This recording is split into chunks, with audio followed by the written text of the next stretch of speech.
Você conhece Jesus Cristo? Parece uma pergunta um pouco boba, mas eu mesma tive três percepções, até essa última que eu tenho, né, da figura do Cristo. Eu tive uma formação católica e fiz todos aqueles passos, comunhão, crisma, e nessa primeira percepção eu não tive muito conhecimento da figura de Jesus, nem como o Cristo e nem como Jesus de Nazaré, porque eu realmente não tinha interesse e era mais uma coisa ritualística de seguir porque me ensinaram a seguir e não realmente de escolha, né?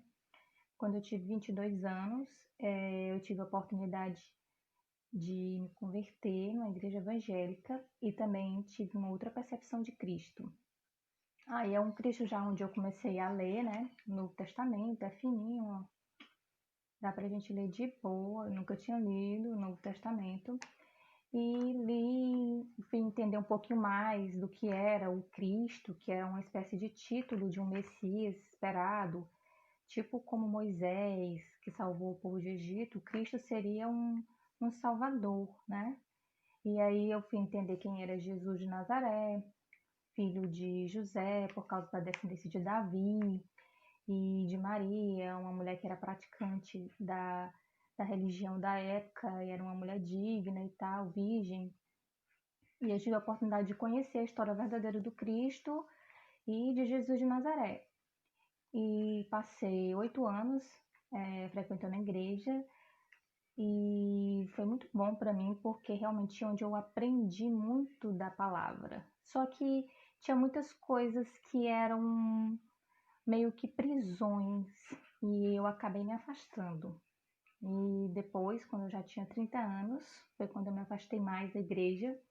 Eu tive a percepção de Cristo que eu tenho hoje, e tem 9 anos que eu estou com essa percepção. Eu acredito que ela não vai mudar, porque é muito ampla, já menos categorizada do que era antes na igreja evangélica quando eu frequentava. É, as principais diferenças eu até fiz aqui um ponto de anotação entre elas.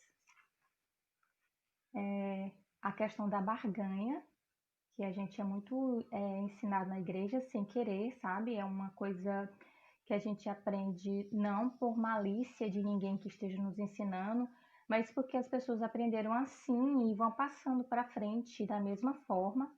Outra coisa foi a questão do jejum, que eu também aprendi de uma forma diferente. Apesar de eu mesmo gostar de ler e compreender a palavra, eu realmente compreendia o jejum de uma maneira que é diferente da que eu compreendo hoje. E eu acredito que, na minha percepção, não é uma verdade absoluta, é mais próxima do que o Cristo ensinava. E o dízimo também, que foi uma coisa que foi uma prisão por muito tempo na minha vida. Eu queria dar aqui a principal diferenciação entre eles, sendo que o primeiro, que é a barganha, é aquela questão que muitas vezes a gente está preso na igreja e tem a sensação de que só a gente está certo, de que só a gente está salvo, de que fazer isso e aquilo é pecado, porque para ir para o céu, para ser salvo, para ser cristão, a gente precisa fazer ou deixar de fazer algumas coisas.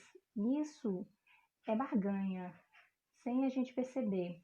Por exemplo, eu vou deixar de usar tal roupa, vou deixar de fazer tal coisa, vou deixar de rapar tal coisa, porque Cristo vai me ver de forma diferente, vai saber que eu sou dele.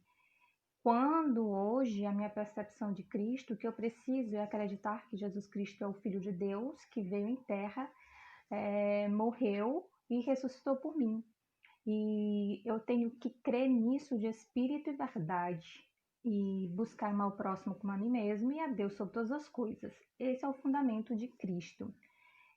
Barganha com Cristo que eu vejo hoje não é necessário. Por quê? Porque o sacrifício de Jesus é único. Eu não preciso fazer qualquer tipo de sacrifício, muito jejum, muita oração, para ganhar alguma coisa de Deus. Nenhum tipo de sacrifício, porque o sacrifício já foi feito.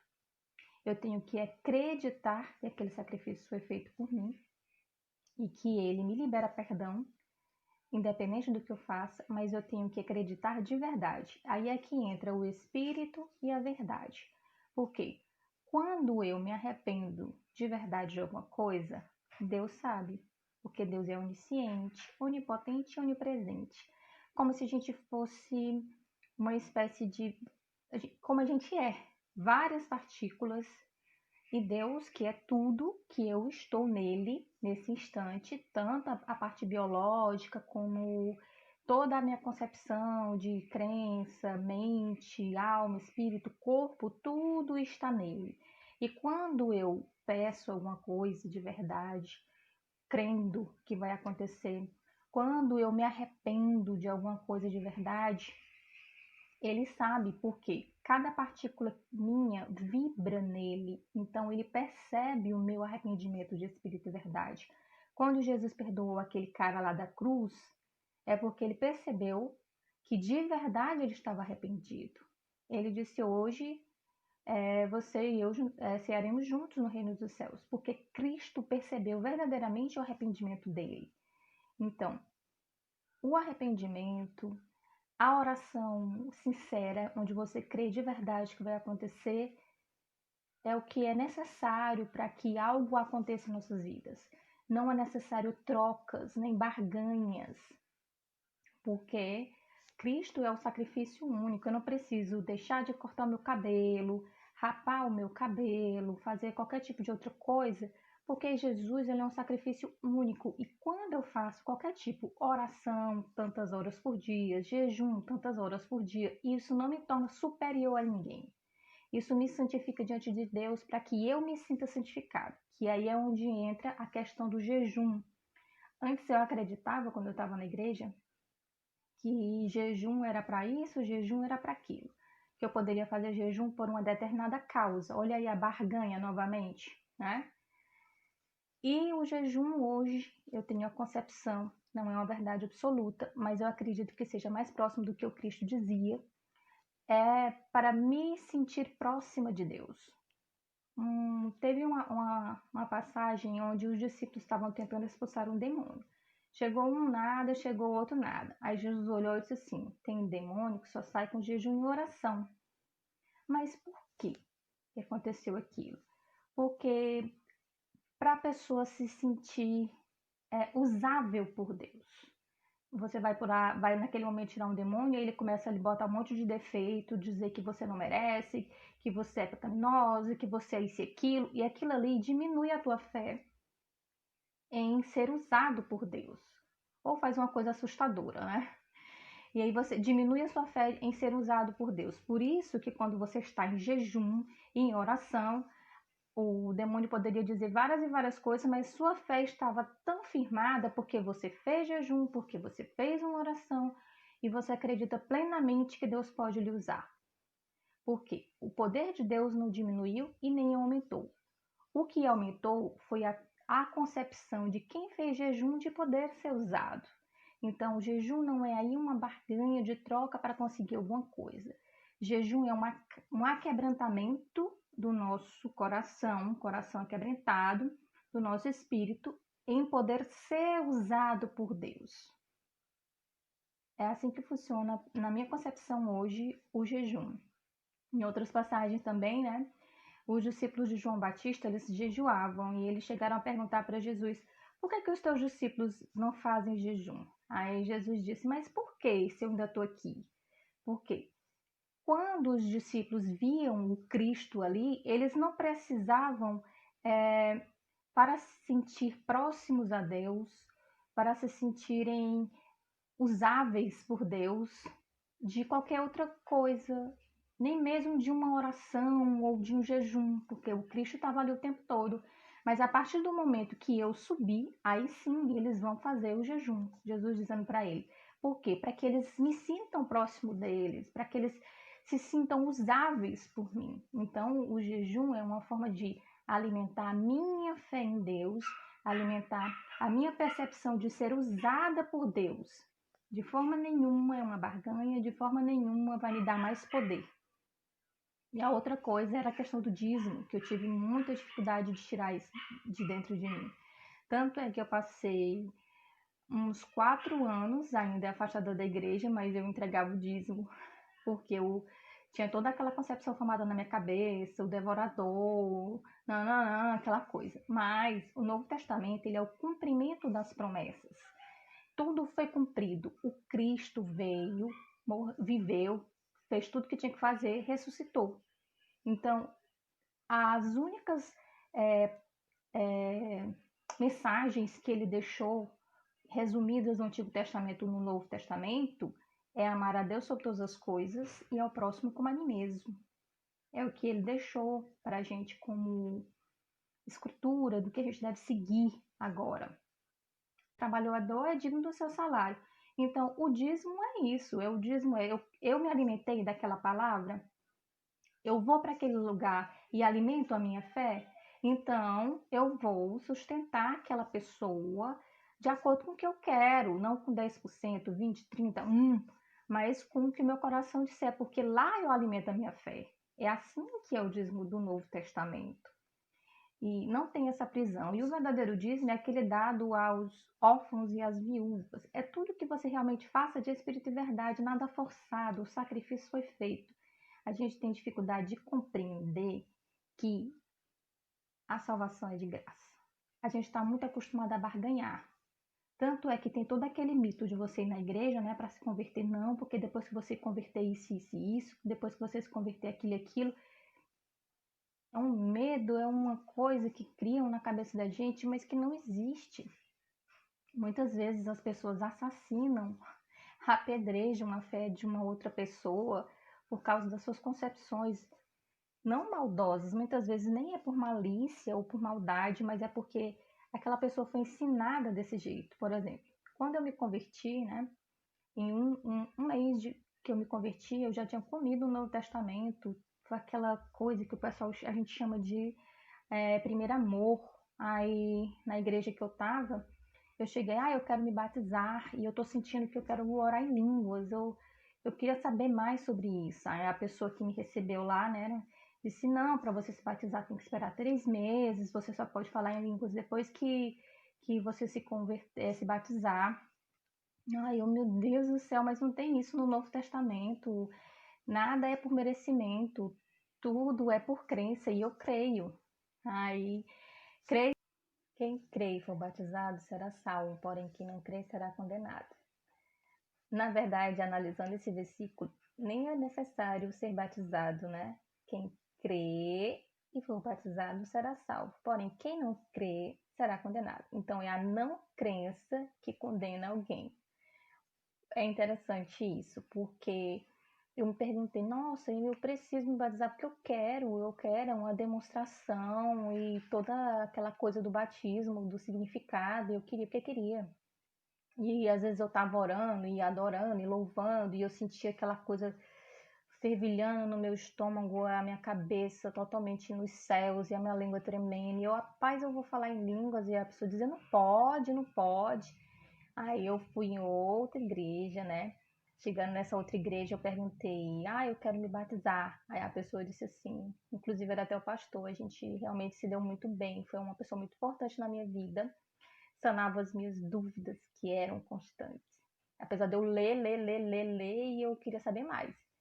Aí ele disse, sábado vai ter batismo. Eu, ótimo, e eu tô sentindo que eu quero falar em línguas. Pô, fala. Eu, ai meu Deus, até que fiz, cheguei no lugar onde eu posso fazer tudo.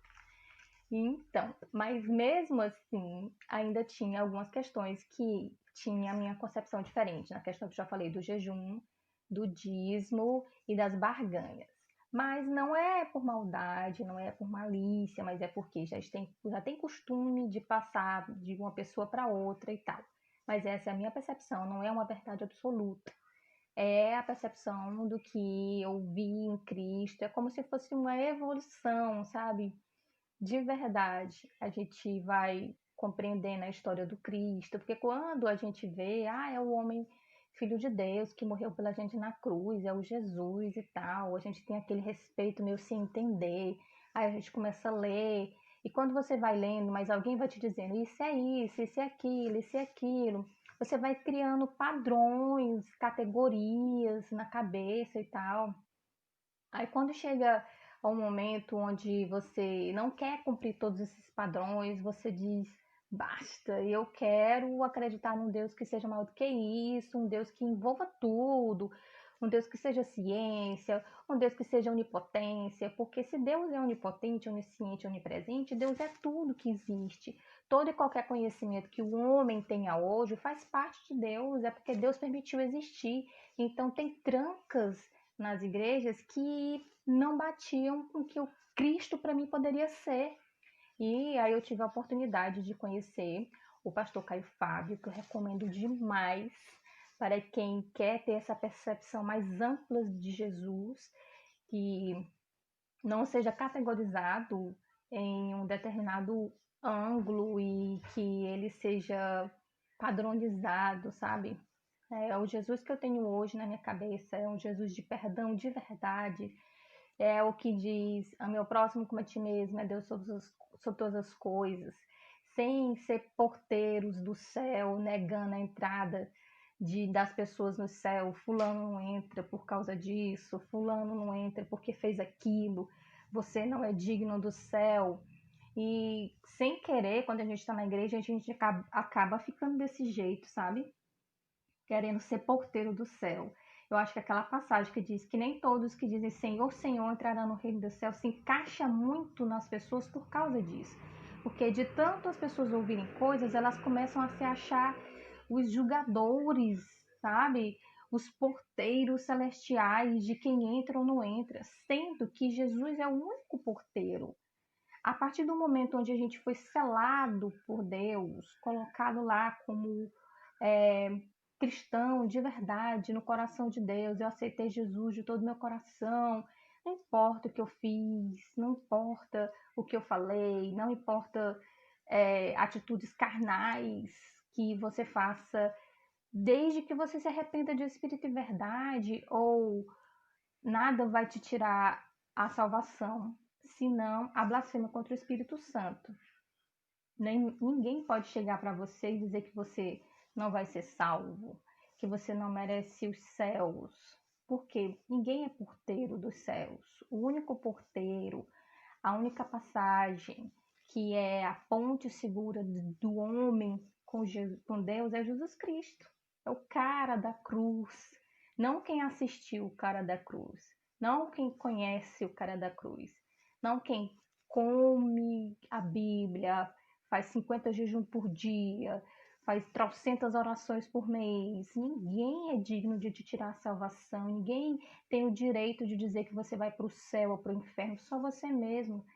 Então, se dê a oportunidade de conhecer Jesus de verdade, sabe? Aproveite esse tempinho aí, ó. Pegue o Novo Testamento, é fininho, dê uma lidazinha, procure ver, analisar os fatos históricos, os fatos geográficos, para compreender por que havia tanta coisa que as pessoas hoje encaram como se fosse presença no céu ou não presença no céu. Por que não poderiam cortar os cabelos naquele tempo? Existe uma questão geográfica. Naquele tempo, as prostitutas elas usavam o cabelo mais curto, porque para separar elas das mulheres que não eram prostitutas. Então, cortar o cabelo não vai te impedir de entrar no reino dos céus. É um costume geográfico da época. Inclusive, tem discussões de costumes entre eles mesmos. O próprio Paulo discutia com Pedro a questão da circuncisão. Se eles tivessem dito ali, decidido que a circuncisão era necessária para ser salvo, aí todo mundo que é cristão tinha que fazer a circuncisão, não. Eles decidiram que era só um costume e que não era necessário, né? Inclusive os gentios poderiam sim ser salvos. Olha que maravilha! E dentre outros, tem muitas coisas ali que é questão de costume da época, sabe? Tem toda uma questão histórica. Então, tem muita coisa que não vai impedir de ninguém entrar no reino do céu, ficar dando uma de porteiro de céu, condenando as pessoas ao inferno, matando a sementinha de fé que tem no coração da pessoa, é um perigo, porque Jesus diz que é melhor amarrar uma corda no pescoço e no outro lado uma pedra e pular de uma ponte se jogando no mar, para quem de alguma forma desvia um pequenino. E um pequenino é a pessoa que tem uma fezinha lá do tamanho do grão de mostarda, que quer que seja alimentada, que quer que seja regada. E aí a pessoa vai lá, esmaga a fé da pessoa, destrói a fé da pessoa, e era melhor ela pegar uma pedra, amarrar no pescoço e se jogar no mar. Então, esse lance de ser porteiro do céu, condenador de quem vai para o céu e para o inferno, só quem pode fazer isso é Jesus, porque foi só ele que se sacrificou. Ele era o Deus que se sacrificou pela gente. Então, tenha cuidado. Uma passagem muito interessante que Jesus deixa claro, várias pregações, porque o Novo Testamento é interessante, ele se divide em 4 primeiros evangelhos: Mateus, Marcos, Lucas e João. Eles são evangelhos dos discípulos que estavam lá com Jesus, contando a narrativa da história dele. Começou assim, teve isso e terminou assim. Os outros livros que tem no Novo Testamento, eles são cartas já dos discípulos praticando aquela mensagem dos 4 evangelhos. De amar o próximo como a si mesmo, de amar Deus sobre todas as coisas. Aí eles vão colocando alguns costumes. Paulo escreveu a maioria das outras cartas. Aí tem muitas questões que você tem que analisar de uma maneira histórica e geográfica, de uma maneira cultural. Era uma moral comum naquele tempo. Mas o fundamento de Cristo é amar o próximo como a si mesmo e a Deus sobre todas as coisas. Ninguém pode ser porteiro dos céus para falar o contrário. Por quê? Só eu mesmo. Olha como Jesus é inteligente. Jesus disse assim: não julgueis para não ser julgados, porque na medida que julgares, será julgados. Olha que interessante. No momento onde eu acredito que Jesus Cristo é Deus, me entrego para Ele como meu Deus, reconheço Ele diante dos homens, estou lá convertida a Cristo. Eu estou selada pelo Espírito Santo. Eu estou com a minha passagem sobre a morte comprada. Ninguém me tira isso, a não ser eu mesma. Já pensou? De todo o julgo que eu tive, eu serei julgado. Na medida que julgares, será julgado. Todas as vezes que eu apontei, que eu julguei, que eu critiquei, todas as vezes que eu condenei, tudo isso vai voltar contra mim mesma. Por quê? Não tem advogado de acusação. Não adianta o inimigo de Deus chegar lá e dizer: ela fez isso, isso, isso, ela fez isso, aquilo, aquilo. Olha no dia que ela fez isso, isso. Jesus nem olha. Cara, Jesus está aqui serrando a unhazinha dele, conversando. Ela tem um selo. Pois é, mas ela se converteu a mim. E eu sou o sacrifício eterno. Não tem advogado de acusação. Não tem inimigo de Deus que possa nos tirar a salvação, a não ser nós mesmos. Então, todo aquele julgo que a gente tem na vida, tudo que a gente falou que podia, que não podia, que vai fazer isso, que vai fazer aquilo, é que vai se voltar contra nós. Olha que difícil, né? E o Jesus lá dizendo: não julgueis para não ser julgados. Na medida que julgueis, serão julgados.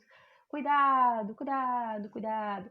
Então, eu, como crente em Jesus Cristo, quero nesse instante convidar você a conhecer Jesus. Livre de todas as prisões possíveis. Leia o Novo Testamento, pratique o que tem lá, sabe? Como curioso mesmo. Tá aí o cara dividindo a humanidade em 2020 anos após ele. Então, tem que ter alguma coisa interessante aí.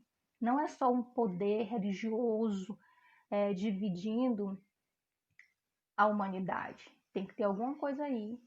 Se dê a oportunidade de conhecer, leia o Novo Testamento, pratique as coisinhas que tem lá. Jesus tem muita dica legal, tipo, quando você quiser falar comigo, não precisa ser nas esquinas, as pessoas olhando, fazer várias orações repetitivas, fazer algum tipo de sacrifício para chamar a minha atenção. Não, se tranca no seu quarto, no escurinho, baixinho, converse comigo direitinho, que eu vou entender seu coração, porque Jesus, ele quer espírito e verdade, porque como nós estamos dentro dele, cada partícula do nosso ser está dentro dele. Eu imagino tipo a Matrix. Quem já viu Matrix aí? Aquele monte de numerozinhos, aquele monte de coisinhas. Eu vejo isso na cabeça e eu vejo partículas também energéticas, né? Que é o que a gente é, realmente. Subpartículas formando todo esse organismo biológico.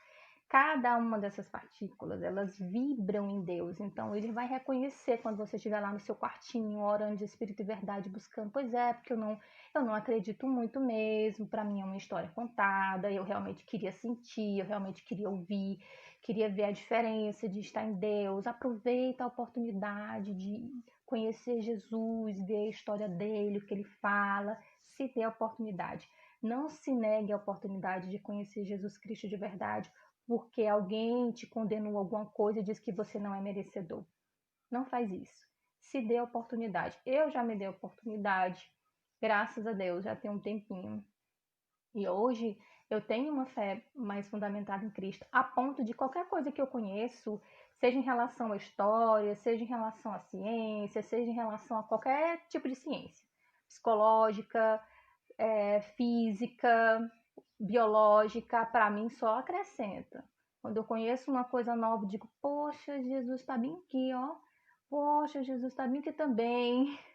Nada vai, por enquanto, graças a Deus, até agora, diminuir a minha fé em Cristo em relação a conhecimento, né?